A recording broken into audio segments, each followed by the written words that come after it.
అది రామాయణ మహాయుద్ధం భీకరంగా సాగుతున్న తరుణం శ్రీరామచంద్రుని సారథ్యంలో వానర సైన్యంతో విజృంభిస్తూ లక్ష్మణస్వామి తనతో పోరాటం చేస్తున్న రావణుడి కుమారుడు ఇంద్రజిత్ తలని బాణంతో ఒక్క వేటుతో వేరు చేశాడు. ఇంద్రజిత్ మరణవార్త విన్న రావణుడు ఆవేశంతో ఊగిపోయాడు. ప్రతీకారం కోసం పాతాళ లోకాధిపతి తన సోదరుడు అయినటువంటి మహిరావణుడి సహకారం కోరాడు.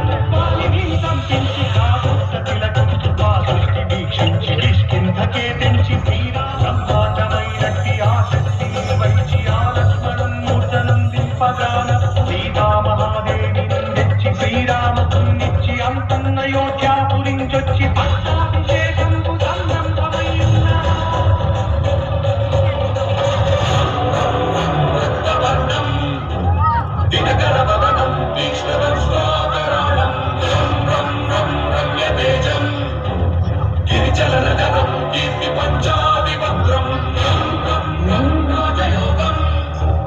సకల శుభ